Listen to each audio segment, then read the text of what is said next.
Everybody, and welcome back to another video. In today's video, we are talking about the new 28 Years Later movie that just came out.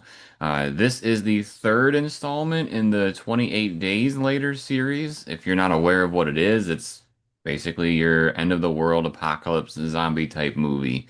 But I would argue, and you probably agree, that this has kind of like a following. I don't know what you'd actually call it. Kind of Um, like a culty movie. yeah, where it seems like if you're like a fan of the original, it's like a very niche group, in my opinion, but then it grew and grew and here we are now with the third installment.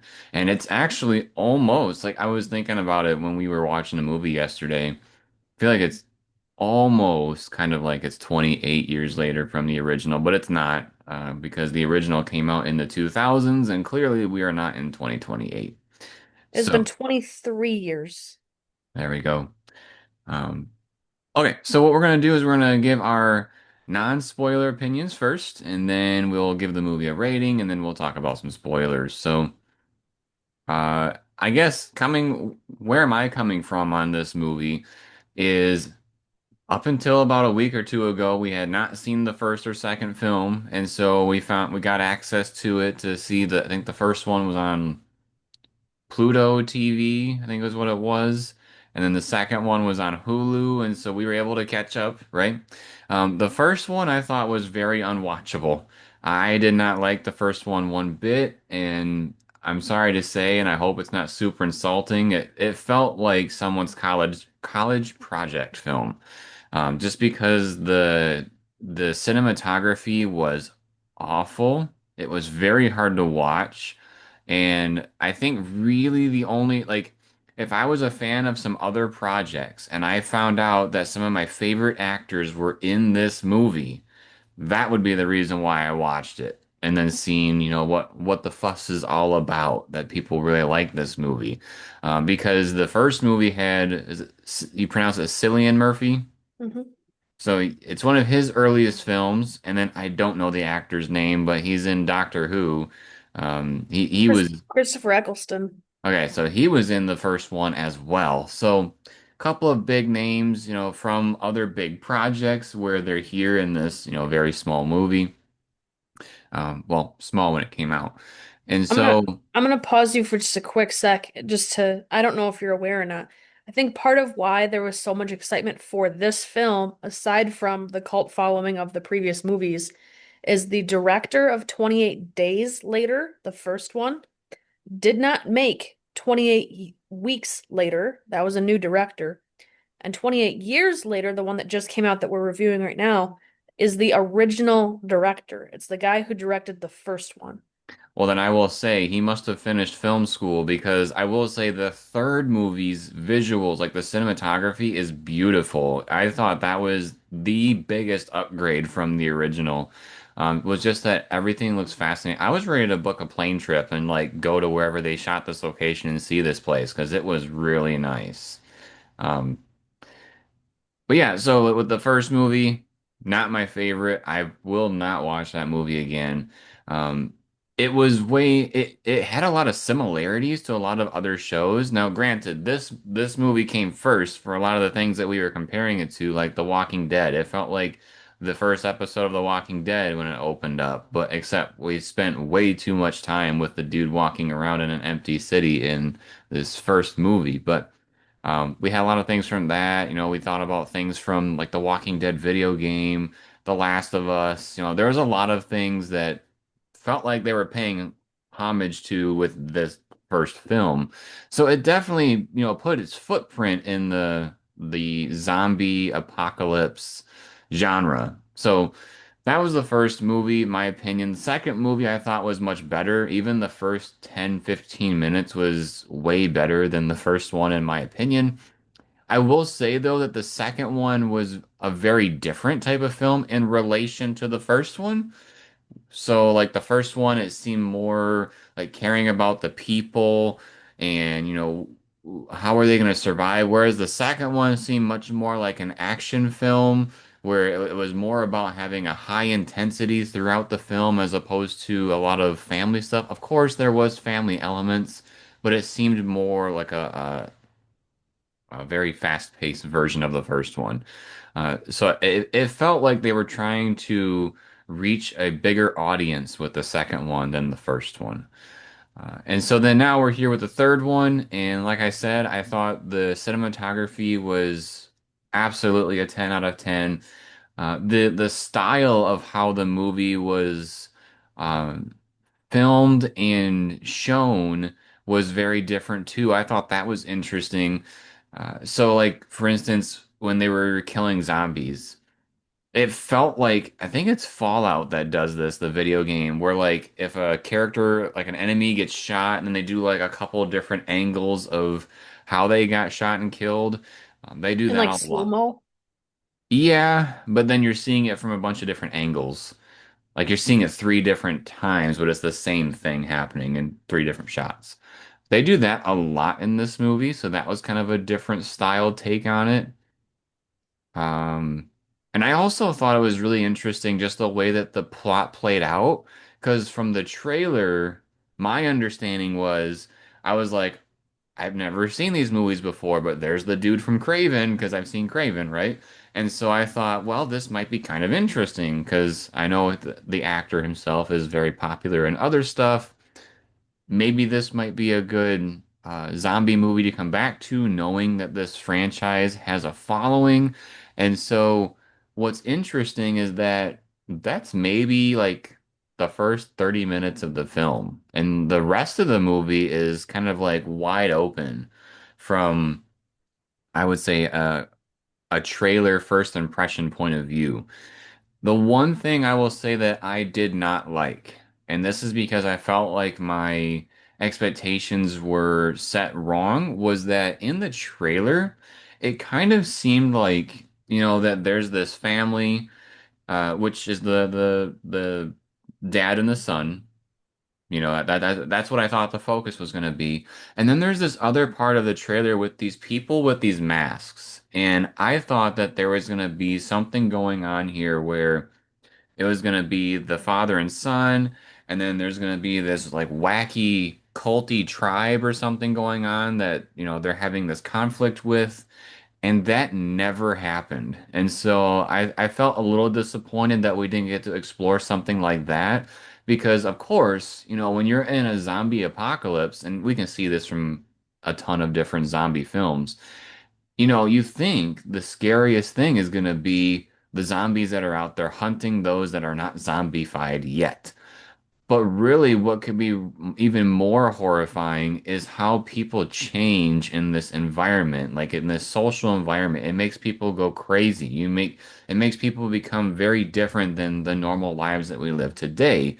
And so, seeing what I would say is quote unquote normal people with the father and son, and then having to interact with these people that have gone off the deep end, I think that could have been a very interesting plot, but it doesn't really pan out that way. So I've been talking for almost 9 minutes now. It's Sarah's turn. So what do you got to say, Sarah?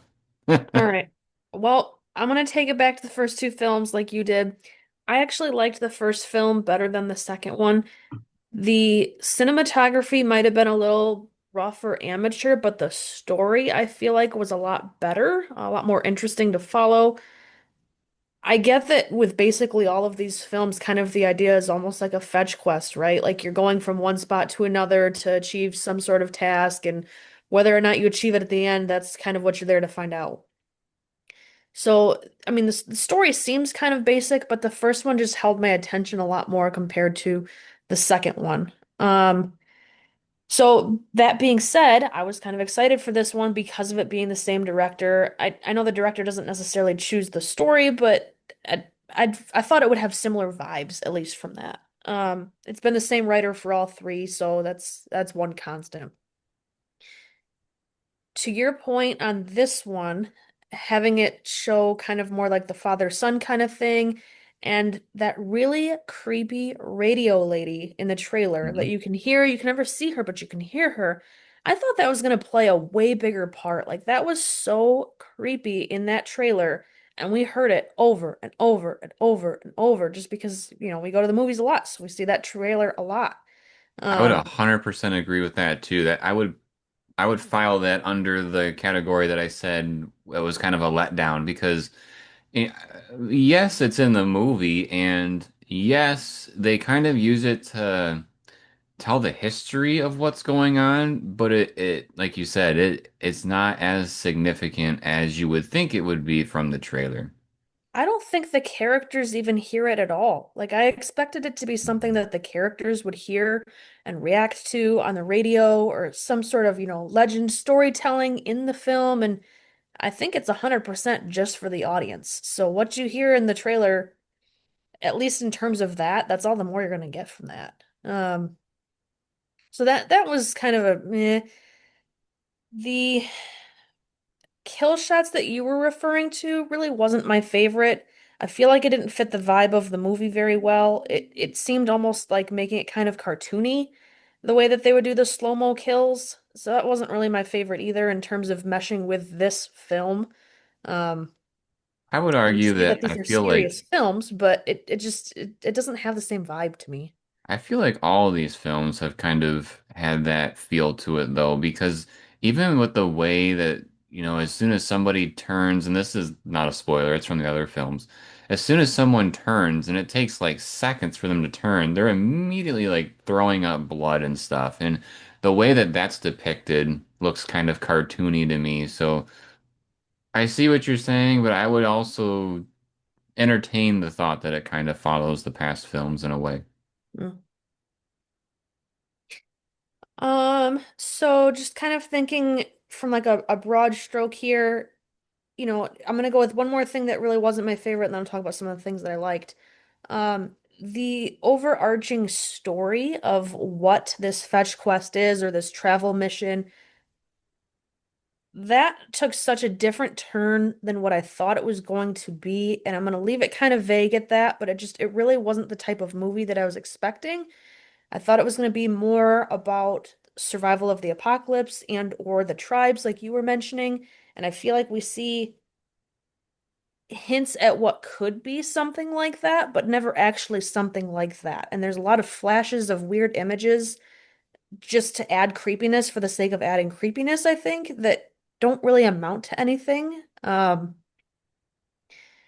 So just from an overarching story standpoint, it really wasn't what I was expecting it to be or kind of what I was wanting it to be. Some of the things I did like, the improvements to the zombies, I mean, this is the third movie in the franchise, much like any other zombie franchise or, post-apocalyptic franchise.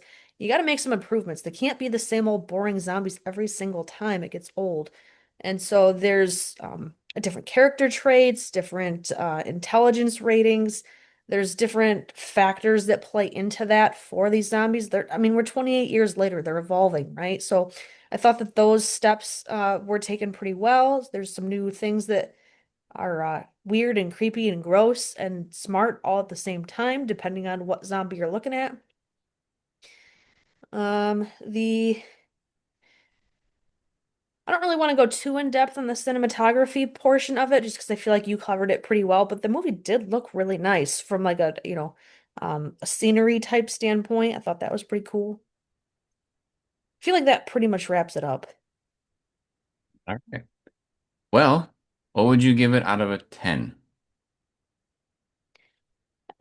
I I'm struggling between my personal feelings because it really wasn't what I was hoping for versus rating the movie as it is. And I want to try to rate the movie as it is, not just what I was wanting it to be.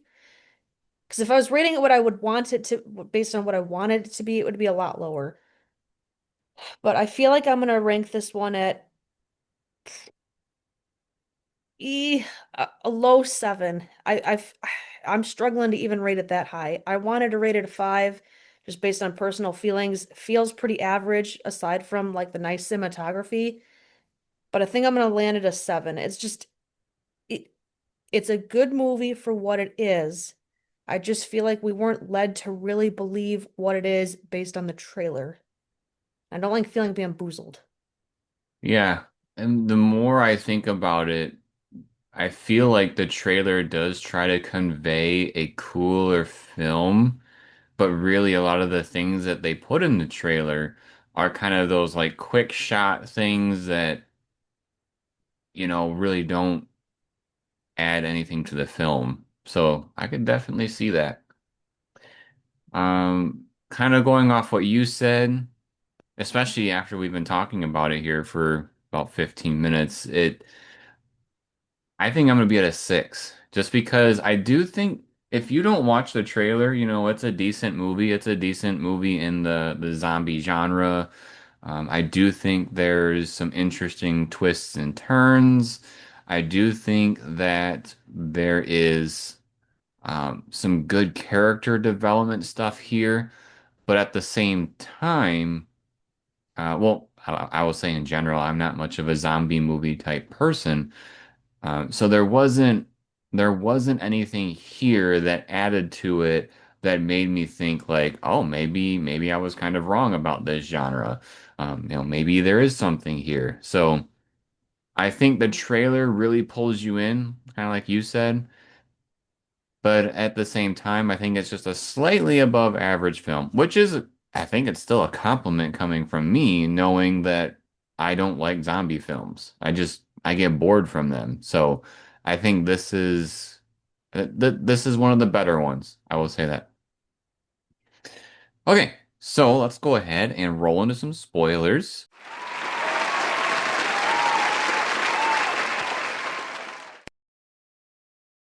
So what I would say from the trailer is that, again, I thought this movie was going to be basically a movie, father-son type movie. Even in the very beginning, I had some like God of War vibes with Kratos and his son, and I kind of thought that's what this whole movie was going to be about. And then the son learning from his dad, and uh, not the case, not at all. Maybe for the first 25 to 30 minutes, but then it completely flips. But I guess just to also make sure that we cover all our bases from the trailer, the movie does open with the Teletubbies segment from the trailer, because we do see that where the kids are sitting around the TV watching Teletubbies. The mom comes in and is like, "Don't move from this room, stay put," and then all craziness goes, like all the zombies show up and start eating people.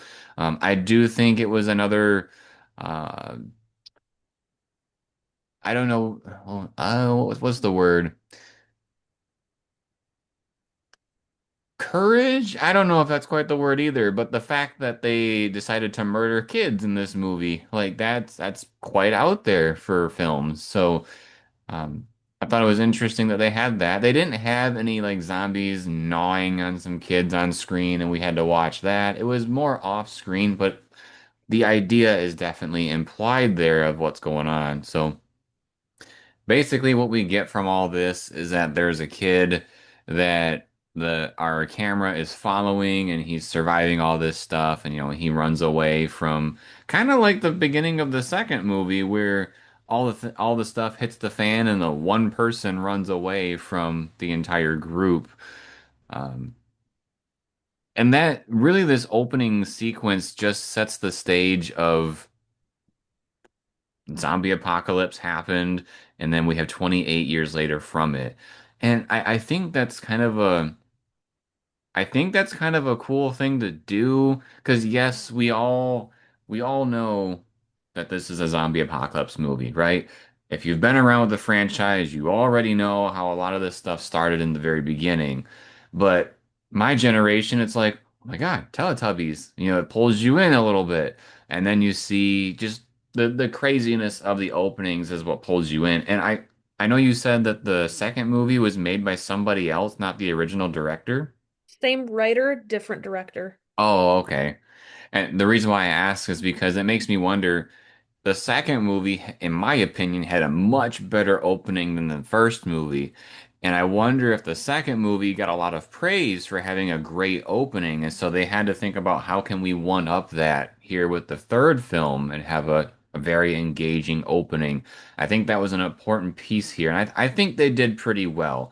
I would Oh, argue that the second one was better for the opening, but this was also pretty darn good. I take that back. It's a different writer. must have seen somewhere else. I must have gotten them mixed up. It is a different writer, excuse me. Is it the same writer as the first one? N the f Okay, now I gotta double check everything that I'm saying here just because I want to make sure I'm saying it right. Um, Uh-oh. The people that didn't make it this far okay, are going to be putting in the comments. I know. Sources. So, writer Alex Garland and director Danny Boyle, think of them as a team. They made 28 Days Later and 28 Years Later. According to IMDb, they were not associated with 28 Weeks Later. Okay. Well, I guess that still makes the statement stand. They probably heard that one of the big things that people liked from the second movie is the opening was much better, so they had to make sure that they were keeping that consistent with this film too. Because honestly, the opening to the first movie I thought was so bad. Like I felt like I was watching the opening of Resident Evil, the very first game. I don't think you've seen that before, Sarah, but that video game actually opened with a live action film, basically, where it sets the stage of what's going on, and it's just like it's super cheesy. It's very hard to see what's going on, and I digress. I don't need to keep going down that rabbit hole. But our stage is set, right? You know, the zombie apocalypse is here. And then, we go to our present day with the father character named Jamie, which is the one played by Aaron Taylor Johnson. And then we have the son. Wasn't his name like started Spike? Spike? Was that it? Yeah. Okay. So we got Jamie and Spike. And Jamie is taking his son out into the like it's kind of like an initiation in a way. Like we're gonna take my son out. He's been training. He's gonna get his first kill, his first hunt, and it's gonna be amazing. So they go out and we get us as the audience get to explore with them this world that they're living in. The society basically lives on an island that is connected to the mainland via this long strip that if the tide of the water is too high, then it covers that strip and you can't go between the two lands, but if the tide is low, you can go between them. Which is kind of one of their defense mechanisms against the zombies too, because if the tide is too high, then hopefully the zombies can't get to them, right? So the father and son they go out. They do encounter a handful of zombie groups, and us as the audience again. One, we get to kind of learn the style of how they're gonna be killing, these zombies with the different action shots. And then two, we as an audience learn about the new version of these zombies that Sarah was talking about earlier. There's these zombies called the alphas, and they're the leaders. So basically, these alphas are the ones in charge of the main group, and they are the ones that are hunting, the living, so to speak. And so, we see this beautiful shot of our two characters heading towards like a meadow, and they see some of these dudes off in the distance, and then that's what makes them, try to um, speed back home because they're being chased by this fairly big group of zombies. The majority of them they do pick off one by one, but the alpha one is the one that's chasing them back and, just won't give up.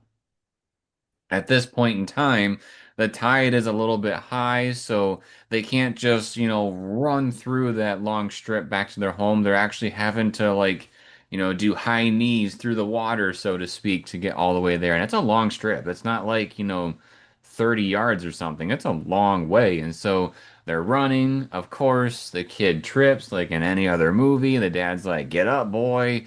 And they're yelling at their like society encampment, like open the gates, because they have like this huge gate, like kind of like a wall that defends, like Game of Thrones, where they have to open up the big gates to let people through.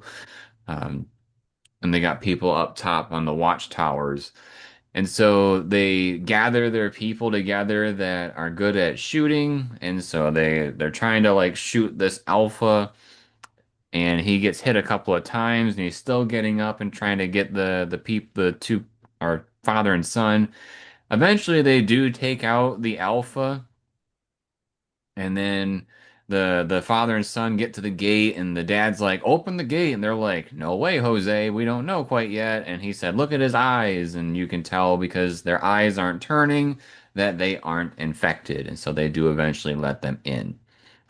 Um, our main beginning set piece is almost to an end here because that night they decide to celebrate the son and his first kills. Now, here's the thing is that when they went out hunting, yes, this I think the very first one, the son did shoot, where he was supposed to in the neck, like the dad said so. But the rest of them, he really messed up. Like, because he was under pressure, he was being chased by these zombies, he was missing his shots.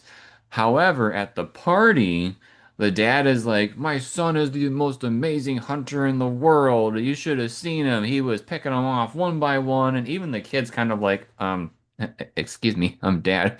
And he's basically trying to tell him to shut up. Like, take it. And they got the kid up on a chair. They're all trying to make him feel great, and this party is supposed to be for him.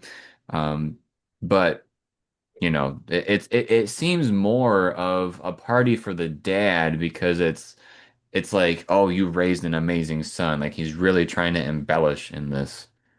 While this is going on, the son does have a mother, and the mother is basically bedridden. They see her as kind of going crazy a little bit.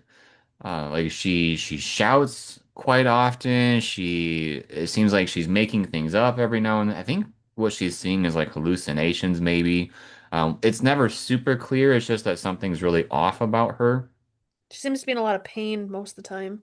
Right. And so there's somebody at their house that's watching over her.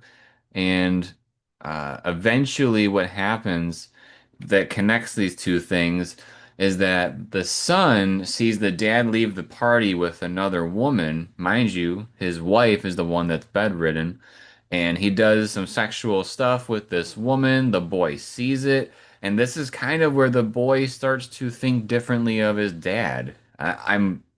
My guess is this is the first time he's seen this side of his dad. But so the boy goes back to his home. The dad never sees that the boy saw him do what he did. And the boy goes back to the home. He tells the guy that's kind of watching over his mom, like, "Hey, I'm gonna hang out here. You can go to the party. I'm just gonna be with my mom. I'll watch over her." And so the guy leaves, goes to the party, and the kid just hangs out with his mom the rest of the night. The next morning comes around, and the dad's back home. The dad's thinking everything's perfectly fine. Honestly, he is kind of acting like a normal father figure. Is hanging out.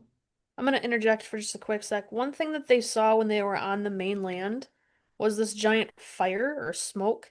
And the kid asked his dad what it was, and he explained, at least eventually, he explains that there was this doctor that they used to know, but they haven't seen him in like 15 years because of some crazy incident where they thought the doctor was essentially going crazy because he looked like a crazy weirdo collecting all these dead bodies, and nobody really understood what he was doing, and nobody bothered to ask. So they just essentially exiled him. And so the son sees that his mom is really sick, and there's this doctor that, they don't have a doctor on their little island town. So if there's a doctor, why wouldn't we try to get their help? Because otherwise, mom's just gonna die. Right. And that also plays a key component here in this pivotal scene because um, the dad so the son and the mother they're both laying in the mother's bed. And the dad, he lays down with them between the two, kind of like this family moment of everybody in the bed hanging out together. And the son is still thinking about what happened the night before because he knows what his dad did. And so the boy is basically like, you have to leave, Dad. Just leave us alone for right now. Like, I thought it was interesting. The kid didn't be like, "Mom, Dad did this," and that, that, that, that, that. No, the son just basically asked for some space for a moment from his dad.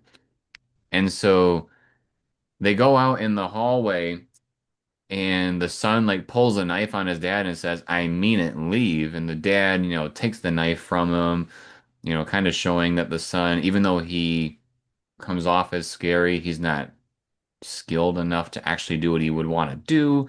And the dad even puts the knife away and hands it back to him and is like, kind of like a think twice before you do what you want to do. But the son asks him again, "Hey, leave. I know what you did." And the dad complies with it. Of course, he's frustrated, so as he's on his way out, he does like punch a hole in a wall. But at this point, the son and the mom are now alone and away from the dad. And so, to kick off the rest of the film, this is where we separate from that storyline, where we all thought it was going to be a father-son thing.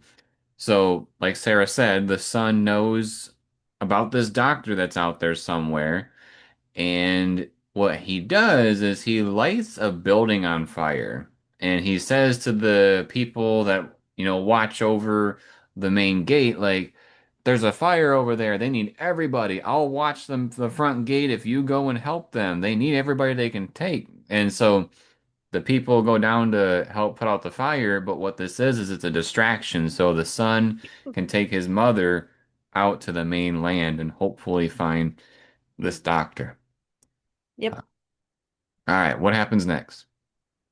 So this, as you explained before, the son he can hit zombies, but like he seems to really struggle in these high stress situations. And we see that a time or two, and we kind of see his skills develop as we go. Um, I mentioned a lot of these movies are kind of like fetch quests, right? You're going from one station to another, so there's a bit of a journey. They there's at one point where they're like hunkered down in some stone tower and the kid wakes up and there's one of those like bloater zombies dead next to him.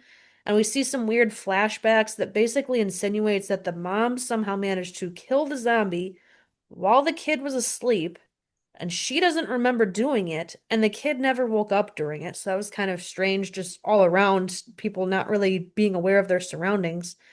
Um just shows you that while this kid's trying to be really brave to save his mom, he's also a little bit naive and I mean he's just a kid in terms of uh, you know, well his mom's not all there, but somebody has to keep watch so that the zombies don't get them while they're trying to sleep.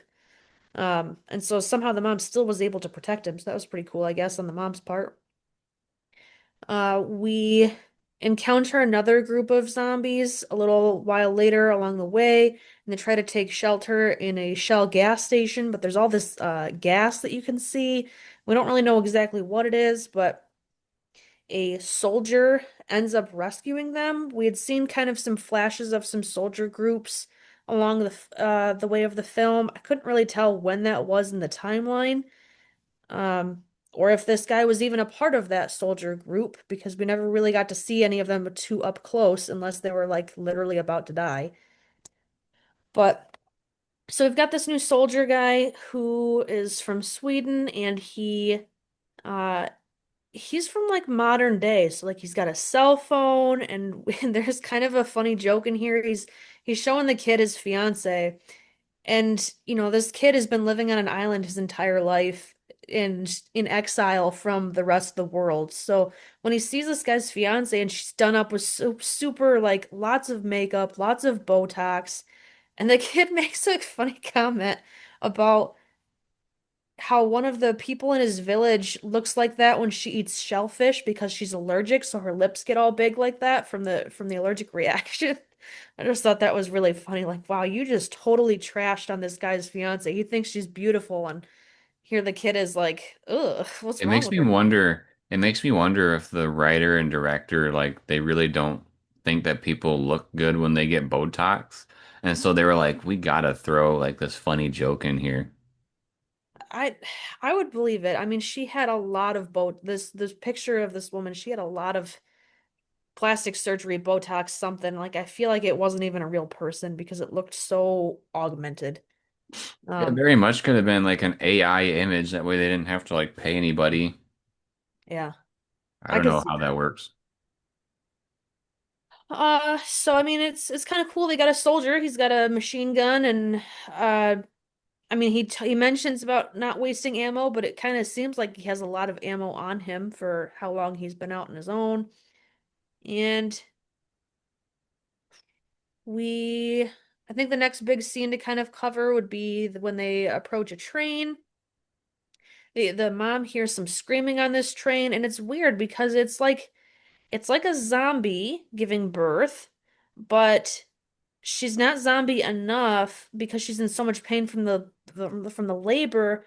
She's not zombie enough to really um try to eat the mom or anything. It's kind of like almost like she's dying in the process of giving birth because once she does give birth, then she turns into the ravenous, I'm gonna eat you kind of a zombie. And they And she I think was they she was definitely a zombie before the labor process too, because we saw her, walking around and doing the whole jutting movement before she got to the train. I Like wasn't sure if that was the same one or not. I'm pretty sure it was. Okay. Although unless there's a handful of pregnant zombies all in a group together. I don't know. But they cut the cord. It kind of they almost insinuate like cut the cord because otherwise the baby will turn and the baby never turns. I just think that was so weird. Like I feel like if the mom was a zombie, the baby would also be a zombie because although it's like in the placenta and like kind of away from the mom, it's still feeding off of everything from the mom. Like it's still the same blood supply while it's in there. So it was an unusual, weird thing to have happened. What's the Hollywood magic? You're not I supposed to guess think so. too much about it. Even the doctor later says something like there's something beautiful about a placenta, like it's a miracle kind of a thing. Yeah.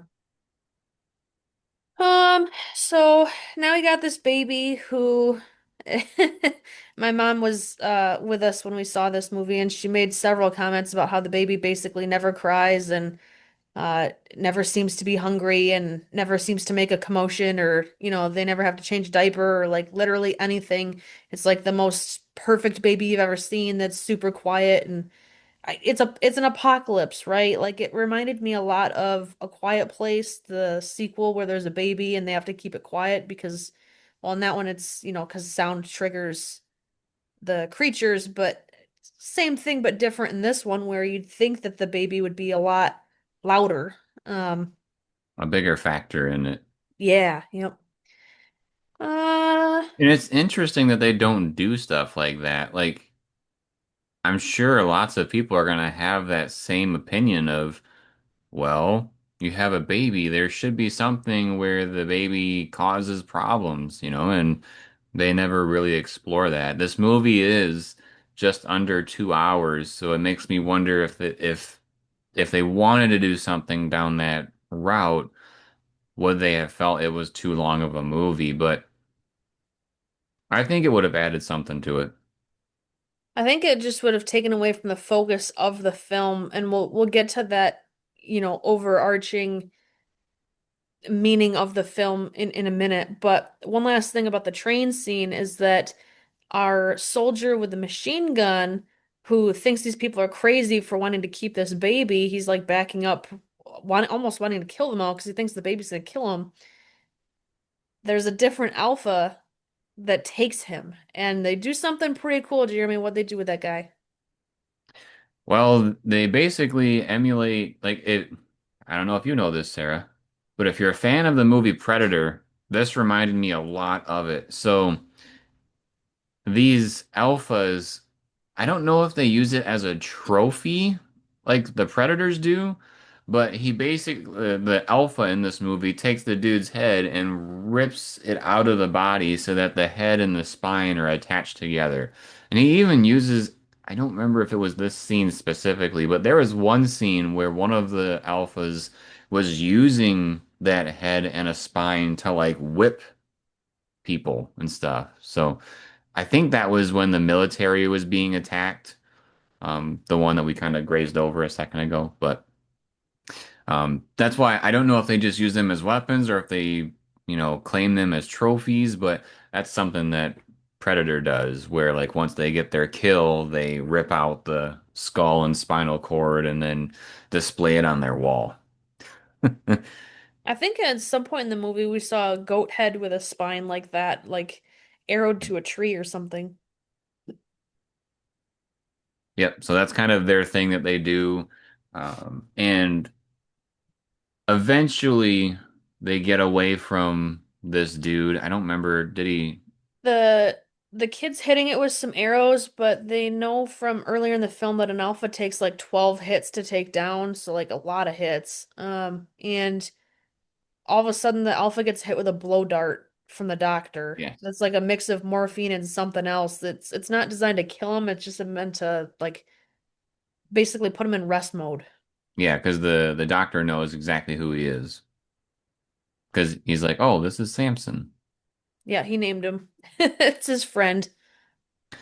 So going along with that, because Samson has the military dude's head and his spine, the doctor takes it, and what we learned from, I don't think we covered this part of the flashback earlier, when the dad was talking about the fire and this exiled doctor dude, he also mentioned that when he saw the doctor, that the doctor had like bodies lined up in rows, like tons and tons of them. And that's what scared them and made them run away from the guy as opposed to saying hi. Like the doctor like waved at them to, be friendly, but the people ran away instead.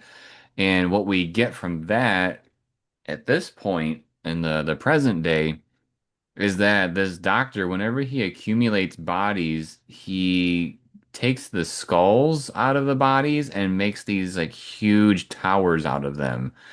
And so with this military dude, and we see the process of how the doctor cleans the skull and everything, and he gives it to the boy. He says, you know, pick a spot for him, put him on one of these big tall towers, and so he does. Um, should we talk about the basically the ending and the big reveal towards the end? Yeah, I think we're good to skip towards what's going on with mom, how that gets handled, and then the circus people. So this is probably the big ending piece, I would say, that is bringing the majority of the movie together, like the actual plot. I think the circus people is kind of like an extension to whatever sequel might come after it. But this whole movie, the boy has been taking his mom to find this doctor so that the doctor can try to help her. And after the doctor has uh, you know, looked over and analyzed some of her behaviors and talked to her about what's been going on, the doctor concludes that she has cancer. And so instead of letting her live her days out a bit more, the doctor basically helps her die in peace. I think he uses like morphine or something and um, puts her to sleep and then eventually she passes away.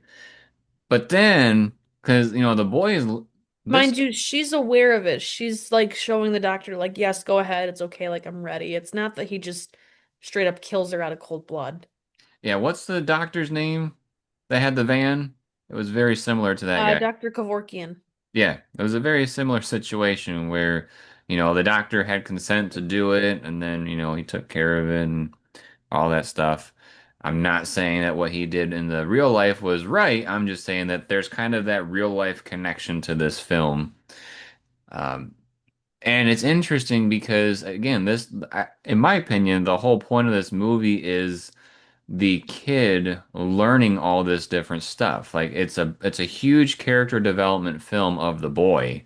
And so, he's He seeing even the says at one point, like, we took this long journey and it took so long to get here just for you to not be able to help her because right. there's no medicine that can cure cancer. Yeah. And that's a hard lesson that he has to learn, unfortunately. I mean, he learned the bad stuff about his dad, and he had to learn this bad news about, just the way life is with cancer at this point. And so the doctor does take care of the mother, helps her die in a peaceful way. And then the doctor does the whole skull thing with her and gives the skull to the boy. So the boy is holding his mom's skull, and the doctor again tells him to, put her skull on the Find a tower. place for her. And so he decides to put her at the very top. So he climbs this ladder thing on the side of this big tower of skulls. He puts her on top, and they look off into the horizon. Um, and then we head towards, I would say, the ending of the film, which is setting up Yes, probably there's the baby and the note. right. Do you want to talk about what happens with the baby? Yeah, these guards on their little island town must be freaking terrible because somehow they didn't notice the kid being Spike walking that long path through the ocean water to drop off a baby, and then somehow they never noticed him walking back either. They just, all of a sudden somebody heard a crying baby and was like, "What's that?" and went out and found the baby hanging on like a branch just outside the gates. So I don't know how they never saw this guy, this kid coming. It's not like he was super stealthy, and there's only a handful of hours in the day that you can even use that bridge, but somehow they didn't notice him. And there's a note, and so we're hearing the note be read through the kid's voice that, long story short, I'm not ready to come home. I'm, going on my own adventure, and I'll come back when I'm ready. Don't come looking for me, and something like that. And of course, the dad's really upset, and he's wanting to chase after the kid, but it's high tide, so he's never going to be able to make it. So he's, going to have to take some time to actually think about what he's doing. And that's really all the further we see with the dad and the village and the baby is just that they're now in possession of the baby. So we're gonna assume that they're gonna take care of it somehow. I don't know how they're gonna find milk for it, but they'll figure it out, right? And then we see the kid, he's off on the mainland and he's kind of living the life of an adventurer. He's almost kind of taking after the doctor in terms of, he's not with the doctor anymore, but he's living with the creatures and he's killing the ones that he can, but he's, just living a life out there is like a young preteen boy.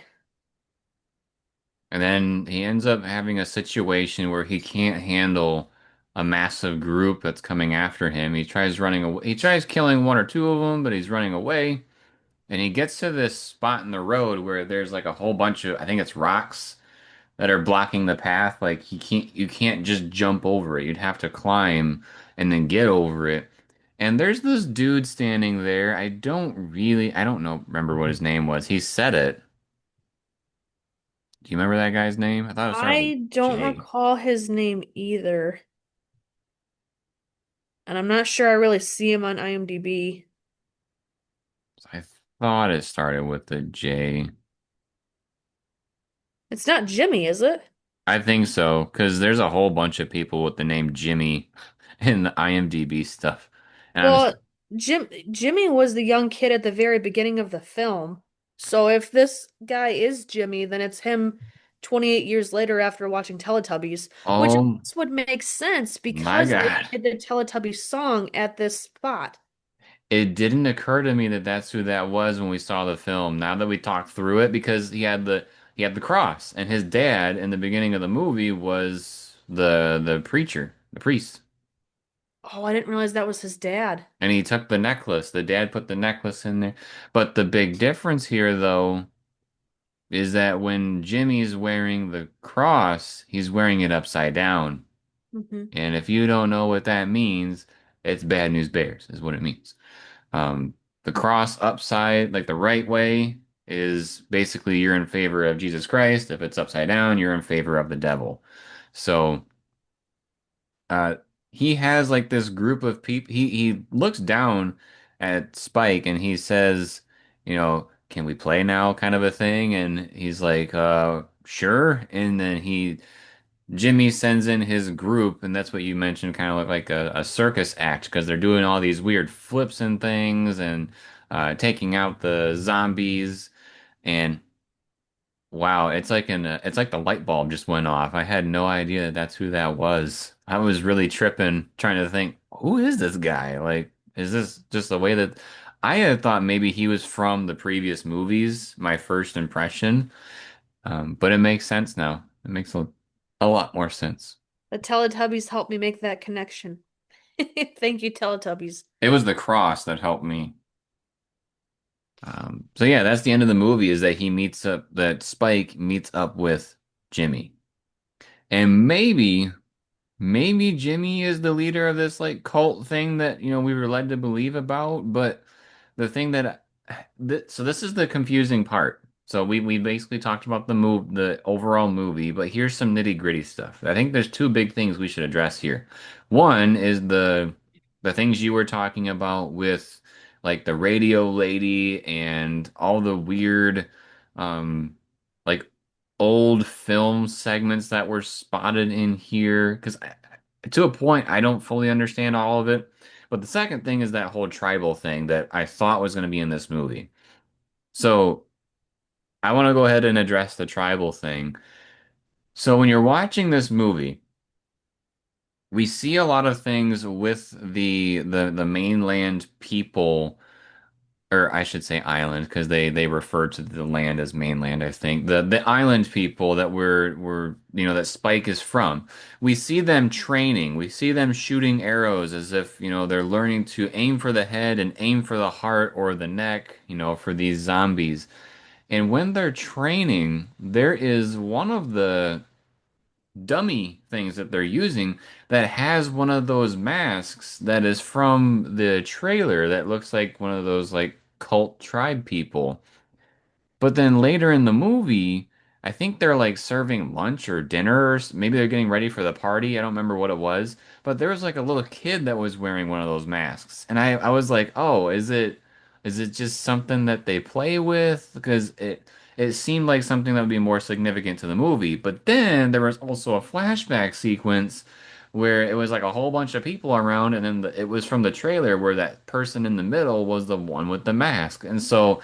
I don't get it with this whole mask thing. Is it just these people and that was how they like saved the dad when he was younger or something?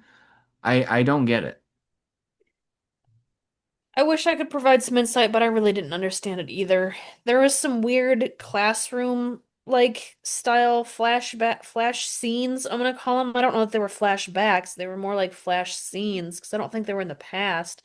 But some of those had like the teacher wearing the mask too, and I thought that that was kind of Spike's school, but I don't know. For all I know, that could have been Jimmy's school. I have no idea. Um, we never really saw enough of any of those scenes to really get an idea of the purpose of those scenes, I feel. I almost feel like you need to watch this a second time now that we have an idea of what's going on. Yeah. But there's also the stuff about all the like radio stuff and these random clips. Did you want to cover that? I'm not sure there's really anything more for me to say about the radio, aside from, just kind of what I said before of we as the audience hear it, but I don't think the characters ever hear it. The kid doesn't even know what a radio is when the soldier asks him, he's trying to explain what a cell phone is and he's saying it's like a radio and the kid doesn't know what a radio is. So obviously he didn't hear that recording that we heard as the audience. The Right. the tribe stuff, there's a lot of scenes. Again, I'm gonna call them flash scenes because I don't know when they take place, but it's of a ton of people covered in blood doing weird rituals, and we don't know when it is, we don't know where it is, we don't know who they're in combat with. There's a lot of scenes also of like think of like very olden days war style of, two groups of soldiers coming at each other with bows and you just shoot high in the air and hope that you hit somebody kind of a thing and there's tons of arrows flying from both directions. We see a lot of scenes of that too, but it almost seems like it's like training footage, but it's not training footage because they have no way to watch these things. They don't have electricity or anything like that. So I don't really understand what that was from either. Well, we had that, but we also had some other. like old footage. We saw like footage of um I don't know if it was like World War II or World War One or something, but it was like some black and white film of military stuff as well. We had like different ones of seeing soldiers marching, and it felt like it was supposed to be used to create some sort of setting or some sort of uneasiness. Do we do we know how the outbreak started? Like from the other movies? Like was Um, it a military thing and like or it was radiation or a bomb or something? Like maybe that has something to do with it? wh why am I wanting to think it was like monkey testing gone wrong or something? Oh, you are right. Yes, you are correct. And the reason why is because I said this is just like Planet of the Apes. So never mind.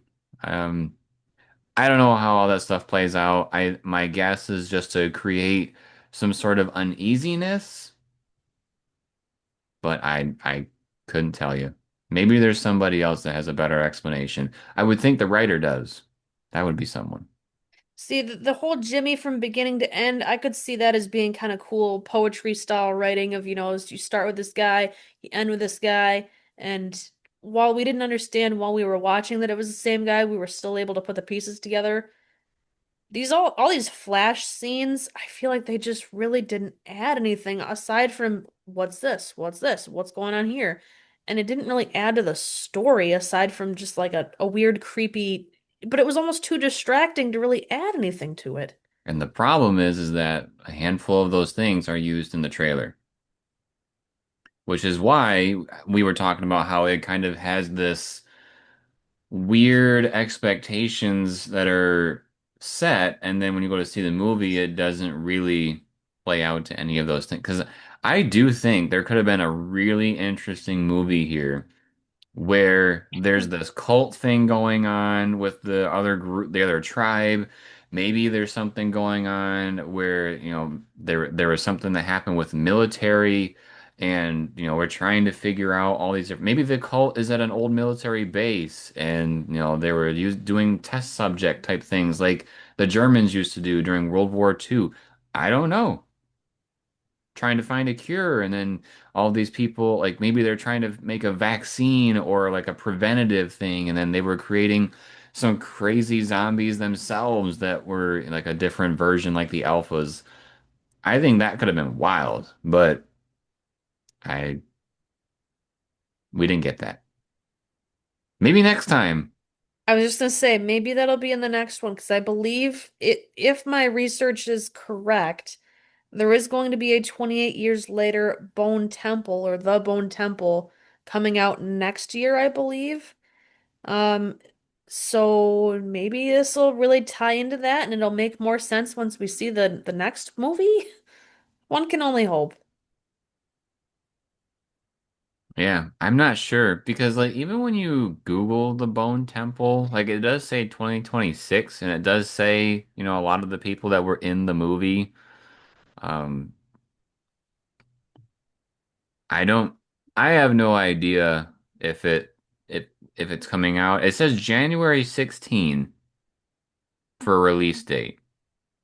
So I guess we'll just have to wait and see if that does in fact come out. I don't know. Anything else you want to say about 28 years later? Oh, I feel like that wraps it up pretty good. It was a pretty decent film. It just wasn't what I was expecting it to be. It was a lot more philosophical on this kid learning about stuff, in life in general and remember death and memento mori and all that. I think that's kind of what you have to accomplish with these kind of movies. Like if you're going to see a zombie film to see like guns ablazing and ripping through zombies, that's a different type of genre. That's like Resident Evil type zombie movies or World War Z. I haven't seen that movie, but I know what it is. And if you want a more human side of a zombie film, I think that's what this is trying to be, where there's these people that are coexisting with zombies and how do we survive this world, and also just the human side of things. How is life different than what it is for us that's watching it? And I think they have to try, they tried to accomplish that with this film by, showing a young boy going through his adolescence and having to learn these hard lessons, without having the internet to look up, oh, my mom has these symptoms, what's going on with her, or having a doctor on the little island that they have. Um, there's a lot of, I would say, olden days way of learning things that this boy has to go through in the modern day. And so that's kind of the thing that we get to witness. And I think that was an interesting way to go about it, personally. But that is our talk on 28 years later. Maybe there will, maybe there won't be a sequel in 2026. I don't quite know, but if it does, according to Google, it's supposed to come out in January. So we'll definitely be covering that movie when it comes out. And to make sure that you are alerted when that video drops, make sure to subscribe to the channel and turn on notifications. Drops a like if you like the video, and drops a comment letting us know your thoughts on 28 years later. And if you have any answers to the things that we were wondering about, drop them in the comments. And then, as always, everybody, thank you for watching. We'll see you next time.